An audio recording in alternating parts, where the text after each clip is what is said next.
சகோதரனாவார். அதாவது எனது மகன் சுக்கிரனாவான். இவர்கள் ஆபத்தில் இருந்தால் இவர்களை காப்பது எனது தர்மமாகும். என்னால் இதை மறுக்க முடியாது. ஆனால் இது அநியாயம் தாயே. நிரபராதிகளை தண்டிப்பவர்களை கண்டிப்பாக தண்டித்தே ஆக வேண்டும் தாயே. அதோடு அதர்மத்திற்கு துணை புரிபவர்கள் அதர்மியாகி விடுவார்கள்.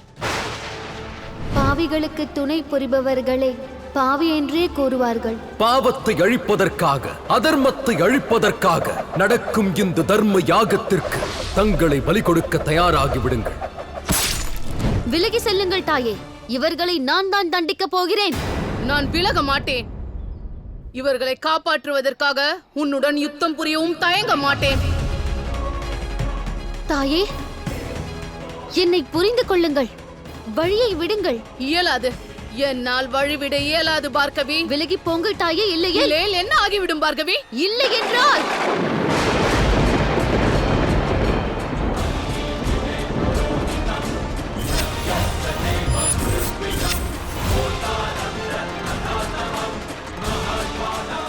நீ உன் தாயின் மீது அஸ்திரத்தை பயன்படுத்துவாயா?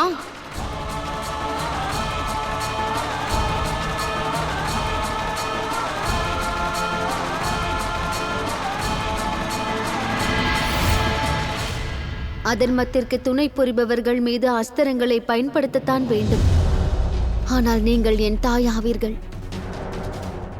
ஆகையால் என்னால் இதை செய்ய இயலாது. ஆனால் நீங்கள் சரி என்றும் நான் தவறென்றும் ஆகிவிடப் போவதில்லை தாயே.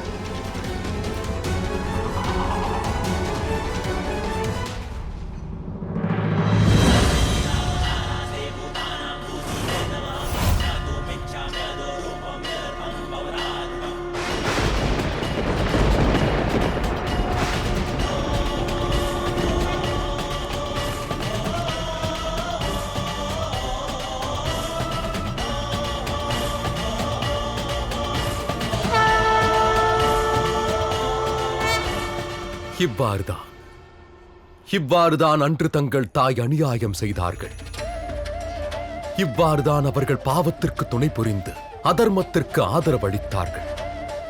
இன்று தாங்கள் மகளாக இருப்பதனால் அவர்களை தாக்கவில்லை. ஆனால் அன்று நான் உலகை காப்பாற்ற கட்டுப்பட்ட நான் தர்மத்தை காப்பதற்காக தங்களின் தாயின் தலையை வெட்ட நேரிட்டது.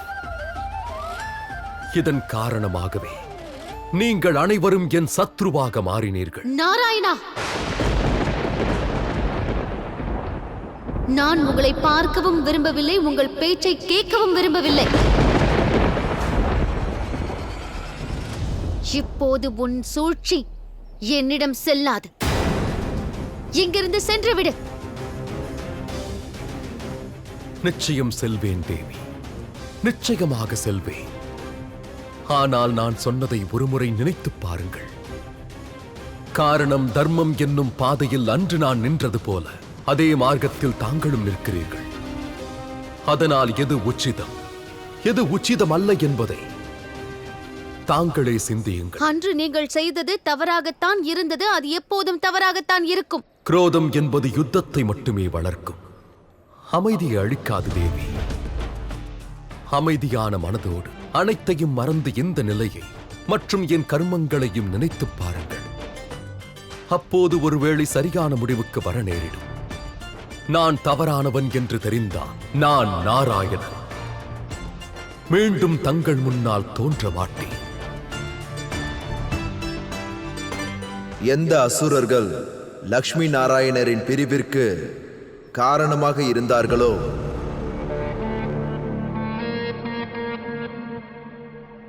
இப்போது அவர்களே நாராயணரையும் பார்கவியும் சேர்த்து வைப்பார்கள்.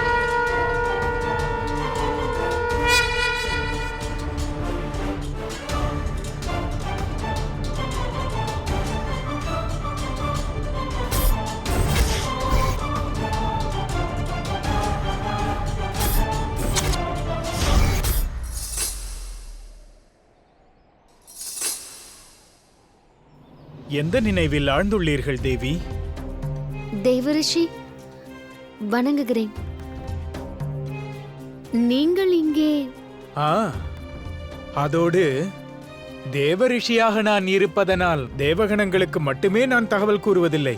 நான் தேவரிஷியாக இருப்பதனால் தேவர்களுடைய உண்மையான நிலையையும் நான் உங்கள் முன்னால் வைப்பேன்.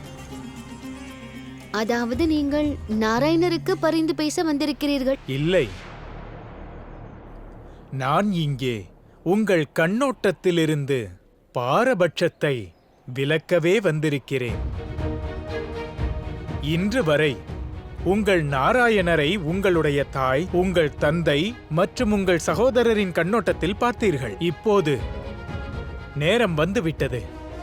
அதாவது நீங்கள் நாராயணரை உங்கள் கண்ணோட்டத்தோடு, உங்கள் எண்ணங்களோடு கவனியுங்கள்.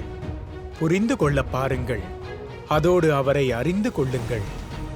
சத்தியத்தை இன்னும் நீங்கள் முழுமையாக அறிந்து கொள்ளவில்லை தேவி. நாராயணரை மனதார அறிந்து கொள்வது அது இன்னும் மீதமுள்ளது தேவி. நாராயணரை அறிய வேண்டுமா? அப்படியென்றால் அவரது பக்தராக இருந்து பாருங்கள். சர்வசாதாரண மனிதராக இருந்து புரிந்து கொள்ளுங்கள். நாராயணரின் சத்தியம் உங்கள் பின்னாலேயே இருக்கிறது தேவி. நீங்கள் அதை திரும்பி மட்டும் பார்த்தால் போதும்.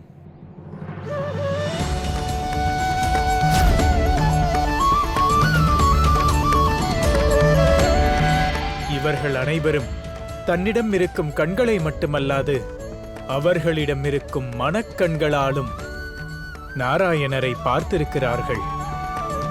அவர்கள் தரிசனத்தின் சுகத்தை அனுபவித்தவர்கள். இவர்களை விட சிறந்த அந்த நாராயணரின் அடையாளத்தை, அவருடைய பெருமையை உங்களுக்கு வேறு யாராலும் புரிய வைக்க முடியாது தேவி.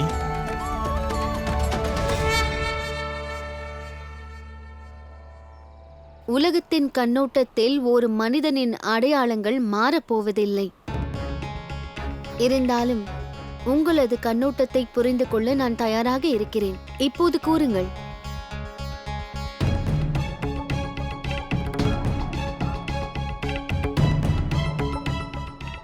ஏன் மௌனமாக இருக்கிறீர்கள்? கூறுங்கள். நாராயணரின் எந்த சத்தியத்தை நான் அறியாமல் இருக்கிறேன்? கடவுளின் பக்தர்களை விட அழகாக அவரது பெருமையை வேறு யாரால் பாட முடியும்? பக்தர்களே, தேவி பார்கவியிடம் சொல்லுங்கள், நாராயணர் யார் என்று. யார் இந்த நாராயணர்? வாருங்கள் தேவி, நாங்கள் சந்திக்க வைக்கிறோம் எங்கள் நாராயணரை. வாருங்கள் வாருங்கள் தேவி, தேவி, எங்களோடு வாருங்கள். வாருங்கள். வாருங்கள் தேவி. எங்களோடு வாருங்கள், வாருங்கள். செல்லுங்கள் தேவி. நல்லது, வருகிறேன். வாருங்கள் தேவி, வாருங்கள் தேவி, வாருங்கள். போகலாம்.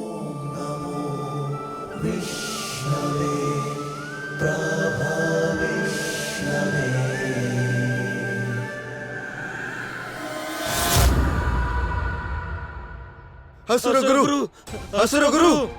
என்ன ஆயிற்று? உங்கள் அசுரகுரு தற்பொழுது ஆசிரமத்தில் இல்லை. என்னவென்று கூறுங்கள். என்ன விஷயம்? ஏன் இப்படி பயந்து போயிருக்கிறீர்கள்? மகரிஷி, உங்களுடைய மகள் தேவி பார்கவி எங்களை தடுத்தார்கள். எச்சரிக்கை வீரர்களே!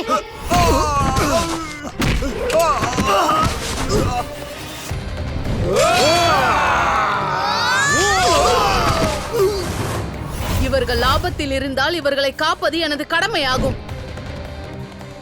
நான் விலக மாட்டேன். இவர்களை காப்பாற்றுவதற்காக உன்னுடன் யுத்தம் புரியவும் தயங்க மாட்டேன்.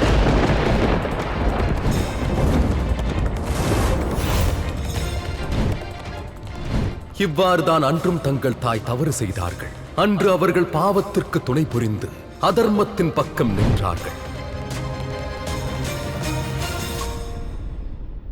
நாராயணன் சந்தர்ப்பத்தை பயன்படுத்தி அவர் பக்கம் இழுத்து விட்டார். அன்று காவிய மாதாவுக்கு நடந்ததை சரியே என்று விளக்கிவிட்டார். இப்போது தேவி பார்கவி நாராயணரின் பெருமையை தெரிந்து கொள்ள போயிருக்கிறார்கள்.